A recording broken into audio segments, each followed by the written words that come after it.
Hey guys, I took a long hiatus to focus on offline things, but a lot of you guys have been asking me to reveal the ending of my incomplete and never to be completed series, Scratch Murder Mystery.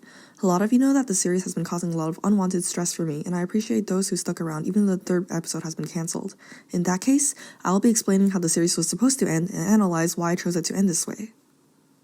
First of all, there are actually two different resolutions I was debating on having. One is more direct and easy to understand for kids on this platform, and the other is more sophisticated and plot twisting, and I didn't think it would be the most appropriate way to intrigue younger audiences. I'm going to explain both of the resolutions, as the first one mentioned was the ending originally written in the script.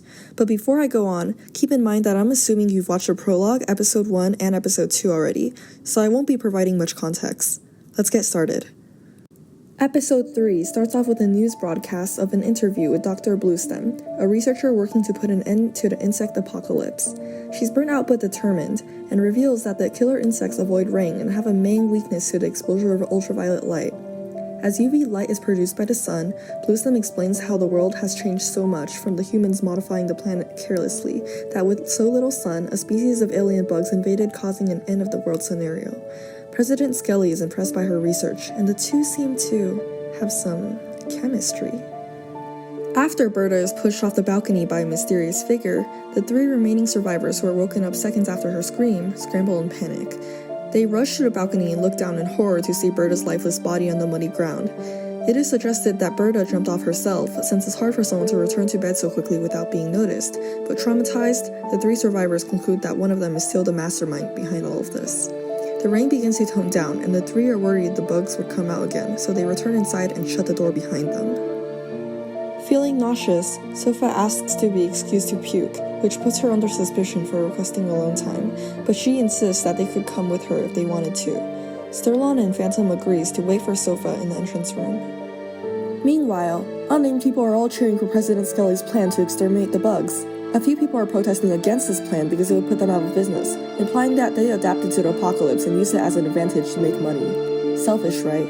Looking at you, AK. Back in the cabin, the two boys discuss their suspicions against Sofa, how she led the group to blindly cast out Aliel because she is a fool. They also bring up a possibility that more than one of them has been committing the crimes. Phantom suggests that they interrogate Sofa after she pukes, but Sterlon suddenly begins to laugh.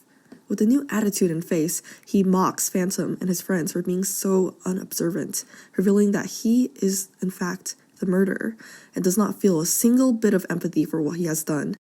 He only used his newly made friends for his own survival, and thought he wouldn't live long with such limited supplies in a shabby cabin. Sterlon pulls out a sharp stick that is thicker than his stickman waist, and without hesitation, attacks Phantom. Phantom blocks him and the two boys wrestle on the floor, while Phantom slowly overpowers Sterlon. Sofa shortly walks in on the commotion as the two boys point fingers at each other, Sterlon first accusing Phantom, leading her to stare in terror, unable to comprehend the situation. The episode ends with AK speaking to an unknown and mysterious figure, complaining about the fall of his career and how his smoothie business will fall long after President Skelly's bug extermination plan. He laughs at Skelly's heroic yet controversial plan, and smirks at its potential to fail and end up in disaster. The figure calls AK selfish and points out he only cares about his money and fortune rather than people's lives and community, and he proudly admits to it. The shadowed figure is then revealed to be a traumatized and vengeful Aliel, who has somehow survived being locked outside the cabin. And that concludes episode 3 of the original ending. You can find the original script linked in the description of this episode only. As episode 4 does not have a finished script, it will be summarized more vaguely. Episode 4 begins with President Skelly appointing many rescue crews sent out to save those stranded in shelters. The rescue crews are all sent in helicopters equipped with UV lights and radars that detect human beings, and are instructed to search every acre of land, including those considered not inhabitable to humans. President Skelly put billions worth of money into this plan, deeming it almost guaranteed to work. Back in the cabin, Sofa is frozen in shock and begins to break down seeing Phantom and Sterlon throw accusations at each other. Sterlon pushes Phantom off him and persuades Sofa to help him lock Phantom out, which Sofa follows by instinct. The strength of two are able to easily push Phantom out the main entrance, and Sofa locks the door, listening to the cries of Phantom outside. She leans back, relieved, thinking everything's over, but Sterlon stands in front of her, unrelaxed and confident. He giggles, in which Sofa learns that she has made another life-taking mistake. As Sterlon recovers his weapon, he slowly approaches Sofa, ready to eliminate his last victim. But Sofa isn't scared. She scolds Sterlon for being so two-faced and disgusting, and tells them that they're both going to die. She unlocks the front door and swings the door wide open, hiding herself behind the door, while Sterlon screams in agony, being charged at by hundreds of deadly insects. They scatter around the house, searching for their last victim, Sofa. Phantom, who has already been bitten and is barely able to stand, throws himself behind the door with Sofa, embracing her with his last few breaths, shielding her from the bugs. Wow, is this series a mystery thriller or a romance? Just in time, one of President Skelly's rescue crews arrive and exterminate thousands of insects in the area using UV light. They drag Sofa to safety as she sobs, seeing the bodies of her dead friends, including Sterlon. Weeks later, all insects have been successfully exterminated, and people start going outdoors again. The murder mystery makes it on television news, with Sofa labeled as the only survivor. Investigators search the cabin for evidence and find AK's letter, resulting in him being a suspect to conducting Sterlon's crimes. Golden and Aliel are announced missing, and the people worldwide who are fascinated with the murder mystery search for the two teenagers, despite knowing that they are most likely dead. In his hideout, AK sees himself being wanted on television news, and remarks that his letter was just a joke. He tells Aliel about his old friendship with Sterlon and how he isn't surprised that Sterlon pulled off an entire murder mystery scenario.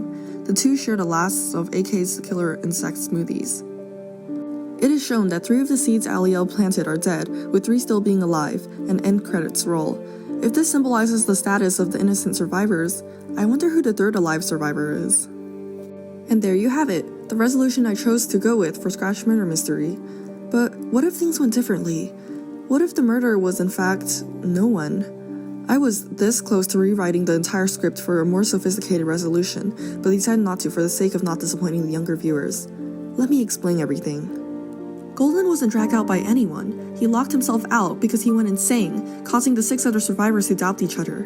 Sterlon poisoned Potato Soup because he suspected Potato, as the owner of the cabin, to be the one who dragged Golden out.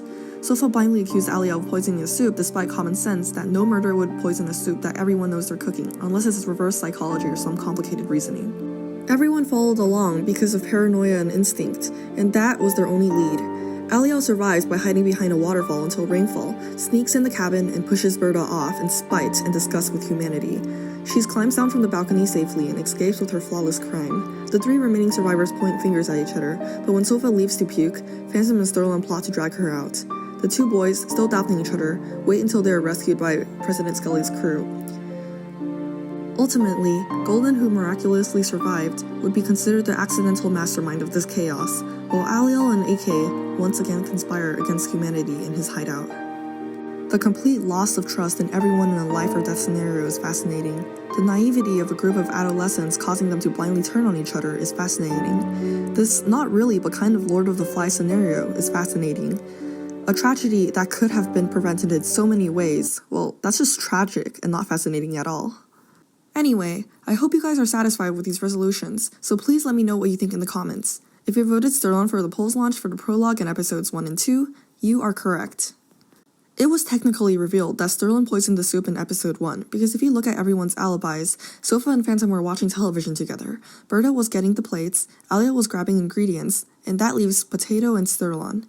Even though the 2 were together, it was implied that Potato was falling asleep with that boring book of his. Sterlon was literally watering the seeds, and that would take less than 10 seconds. However, according to the polls, Phantom was the most suspected in the prologue, Berta was the most suspected in episode 1, and Sofa was the most suspected in episode 2. Everything went according to plan.